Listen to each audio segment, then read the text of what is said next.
So today we're going to talk about how to improve your singing voice when you can't make a lot of noise at home. So you have roommates, you live with family, or maybe you live in an apartment and have thin walls and you have neighbors above and below you and you can't make a lot of noise. And that can be a really big obstacle, especially singing songs. There's really not a lot of way around it singing songs, but with vocal training and vocal exercises, I've recently made a big discovery in my training that's just the results are fantastic. It's not something that a lot of people teach to the degree that I teach it and practice it in my own training, and it's simply this. There is a whole family of exercises that I call closed mouth variations or closed mouth exercises, as well as another group called I call them semi-occluded variations, which means partially closed mouth exercises. So your mouth is either fully closed and all the sound is going up to your nasal passage and getting absorbed into your head, or you're doing what are called fricatives,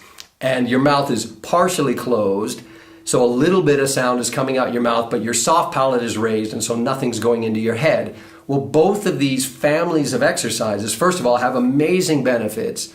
I have no problem making noise. There's no one that lives near me. I have no problem. I don't upset anybody. And I do these exercises because the results are fantastic. And you can make really high compression, high volume sounds, but that volume, that loudness is being absorbed by your head.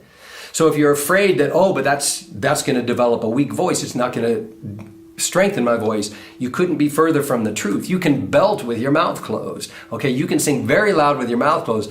There's a whole lot of other benefits I'll talk about in other videos. But what I'm saying is, you have no excuse to train. Even if you have roommates or family members or something, you can close your door and you can do exercises with your mouth closed or partially closed. And if you're doing them right and you know what you're doing, you're going to have more benefit. I would argue that you're going to have more benefit than if you do your entire workouts with your mouth open, which is basically what everyone else teaches. A lip trill, a hum, and then 20 exercises with your mouth open. I don't do that anymore.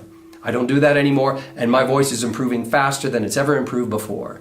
So closed mouth and partially closed mouth exercises have a very low volume to the people around you. You have no excuse not to train. Learn what these are, put them into your training, leave a comment if you'd like, and have a great day.